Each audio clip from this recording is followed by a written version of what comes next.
കോൺഗ്രസിലെ മുഖ്യമന്ത്രി ചർച്ചകളിലേക്കാണ്. ഇങ്ങനെ ചർച്ച തുടരുന്നതിനിടെ ഇതിനൊരു പരോക്ഷ മറുപടിയുമായി ഇന്ന് രമേശ് ചെന്നിത്തല രംഗത്ത് വന്നിട്ടുണ്ട്. നേതാവായി ഒരു സുപ്രഭാതത്തിൽ പൊട്ടിവീണ ആളല്ല താൻ എന്നാണ് അദ്ദേഹം പറയുന്നത്.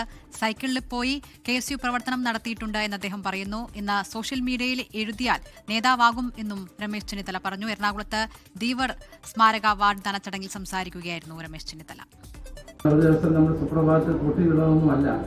നമ്മളൊക്കെ ഒത്തിരി പ്രയാസങ്ങളിലൂടെയും ബുദ്ധിമുട്ടുകളിലേക്ക് വളർന്ന് വന്ന നേതൃനിരകളാണ് ഇന്ന് കേരളത്തിലെ കോൺഗ്രസിന്റെ എല്ലാ പഴയ തലമുറ എന്ന് പറയുന്നില്ല. ഓരോ ഘട്ടത്തിലും രാഷ്ട്രീയ രംഗത്ത് ഇന്നിപ്പോൾ സോഷ്യൽ മീഡിയയിലൂടെ എഴുതിയ നേതാവാകാം. അന്ന് കഷ്ടപ്പെട്ട് നടന്നു മണിക്കൂറുകൾ നടന്ന് സ്കൂളുകളിൽ പോയി കേസ് ഉണ്ടാക്കി, സൈക്കിളിൽ പോയി കേസ് ഉണ്ടാക്കി. ഞങ്ങളൊക്കെ സൈക്കിളിൽ പോയിട്ടാണ് KSU യൂണിറ്റുകൾ ഉണ്ടാക്കുന്നത്. അതേസമയം പരിപാടിക്ക് ശേഷം മാധ്യമങ്ങളെ കണ്ട രമേശ് ചെന്നിത്തല സോഷ്യൽ മീഡിയ പോരിൽ പ്രതികരിക്കാനില്ലെന്നും KPCC അധ്യക്ഷന്റെ നിർദ്ദേശം പാലിക്കാൻ താൻ ബാധ്യസ്ഥനാണെന്നും പറഞ്ഞു. സോഷ്യൽ മീഡിയയിലൂടെ ഒരു പരാമർശവും നടത്തരുതെന്ന് KPCC പ്രസിഡന്റ് പറഞ്ഞിട്ടുണ്ട്. അതുകൊണ്ട് അതുമായി ബന്ധപ്പെട്ട ഒരു പരാമർശത്തിന് ഞാൻ തയ്യാറാണ്. KPCC പ്രസിഡന്റ് അത്തരത്തിലുള്ള എല്ലാ സോഷ്യൽ മീഡിയ ക്യാമ്പയിനും ഉൾപ്പെടെയുള്ള ഇതെല്ലാം വിലക്കിയിട്ടുണ്ട്. അപ്പം ഞാനും അത് ആ വിലക്ക് മാനിക്കേണ്ട ആളാണ്. അതുകൊണ്ട് ഒരു തരത്തിലുള്ള പരാമർശവും ഇതുമായി ബന്ധപ്പെട്ട് ഞാൻ നടത്തിയിട്ടില്ല. നേരത്തെ നടത്തിയിട്ടില്ല, ഇപ്പോഴും നടത്തുന്നില്ല, അത് നടത്താൻ പാടില്ല. വിപിൻ സി വിജയനാണ് കൊച്ചിയിൽ നിന്ന് വിവരങ്ങളുമായി ചേരുന്നത്. Vipin, good evening. ഈ പഴയകാല ചരിത്രവും പാരമ്പര്യവും എങ്ങനെയാണ് പണ്ട് താൻ പ്രവർത്തിച്ചതെന്നും ഒക്കെ പറയേണ്ടി വന്നത് എന്തുകൊണ്ടാണ് രമേശ് ചെന്നിത്തലയ്ക്ക്? ഒപ്പം തന്നെ ഈ സോഷ്യൽ മീഡിയയിൽ എഴുതിയാൽ ഇന്ന് നേതാവാകാം എന്ന അവസ്ഥയാണെന്ന് പറയുമ്പോൾ അത് ആരെയെങ്കിലും ഉദ്ദേശിച്ചാണോ പറയുന്നത്? അത്തരത്തിൽ ഉള്ള വാക്കുകൾക്ക് പിന്നിൽ എന്തായിരിക്കാം?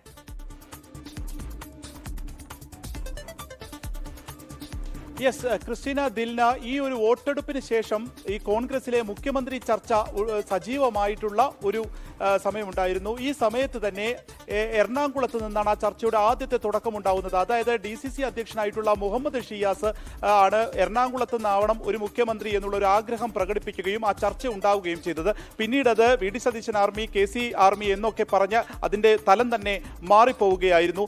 ഇപ്പോഴിതാ രമേശ് ചെന്നിത്തല അതേ എറണാകുളത്ത് വന്ന് തനിക്ക് അതിന് അർഹതയുണ്ട് എന്നുള്ളത് പറയാതെ പറഞ്ഞു വെക്കുന്നു എന്നുള്ളതാണ് ഏറ്റവും ശ്രദ്ധേയമായിട്ടുള്ള കാര്യം. അദ്ദേഹം ഇന്ന് പഴയ പാരമ്പര്യം, ഒപ്പം തന്നെ താൻ വളർന്നു വന്നിട്ടുള്ള വഴികൾ, താൻ KSUവിന്റെ നേതാവായത്, യൂത്ത് കോൺഗ്രസിന്റെ നേതാവായത് എല്ലാം തന്നെ പറഞ്ഞു വയ്ക്കുന്നു. 1982 മന്ത്രിയായ ആളാണ് എന്നുള്ളത് പറയുമ്പോൾ മുഖ്യമന്ത്രി സ്ഥാനത്തേക്കുള്ള ഫസ്റ്റ് ക്ലെയിം അത് താൻ തന്നെയാണ് എന്നുള്ളതാണ് ഈ വാക്കുകളിൽ നിന്ന് നമുക്ക് വായിച്ചെടുക്കാൻ കഴിയുന്നത്.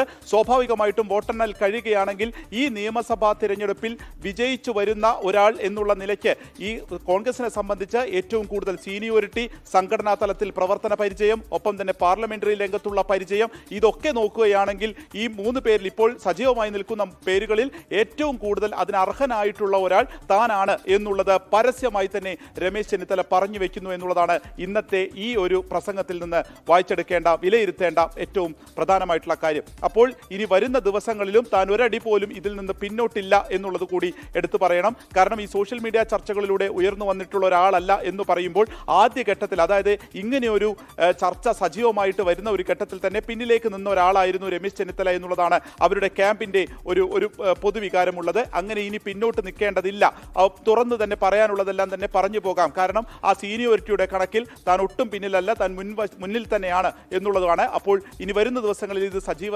ചർച്ചയാകാം. ഒരു പക്ഷേ സോഷ്യൽ മീഡിയയിൽ സജീവമായിട്ട് ഇക്കാര്യങ്ങൾ പറയരുത് എന്നുള്ളത് വിലക്ക് ഉണ്ടായിരുന്നു എന്നുണ്ടെങ്കിൽ പോലും അത് പ്രസംഗത്തിൽ പറഞ്ഞ് തൻ്റെ നിലപാട്, തൻ്റെ ക്ലെയിം കൃത്യമായി ഇന്ന് അടയാളപ്പെടുത്തിയിരിക്കുന്നു രമേശ് ചെന്നിത്തല എന്നുള്ളത് തന്നെയാണ് വായിക്കേണ്ടത്. ക്രിസ്റ്റീന, ശരി. എന്തായാലും അടുത്ത മാസം 4-ന് UDF ജയിക്കുമോ എന്നൊരു ചോദ്യം. UDF ജയിച്ചാൽ ആര് മുഖ്യമന്ത്രിയാകും, ആര് പാർട്ടിക്കൊപ്പം ആര് നിൽക്കും, ഹൈക്കമാൻഡ് എന്ത് പറയും? എന്തായാലും ക്ലെയിംസ് തുടങ്ങിക്കഴിഞ്ഞു നേതാക്കൾ തമ്മിൽ.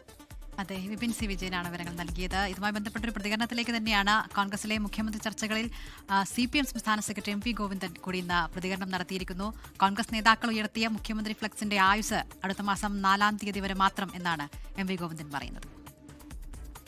എറണാകുളത്ത് മാത്രമല്ല, കേരളത്തിൻ്റെ പല ഭാഗത്ത് ഉയർന്നിട്ടുണ്ട്. അത് സംബന്ധിച്ച് ഇന്നലെ തന്നെ ഞാൻ പത്രസമ്മേളനത്തിൽ വ്യക്തമാക്കിയതാണ്. ഇതിൻ്റെ എല്ലാ ആയുസ് 4-ാം തീയതി വരെയേ ഉള്ളൂ. അതുവരെ അവർ മുഖ്യമന്ത്രിയും മന്ത്രിയും അതുപോലെ തന്നെ സ്റ്റാഫും ഒക്കെ മുമ്പത്തെ പോലെ തന്നെ ഇപ്രാവശ്യം തീരുമാനിക്കപ്പെടുന്നു എന്ന് മാത്രമേ ഉള്ളൂ. അത്രയേ ഉള്ളൂ.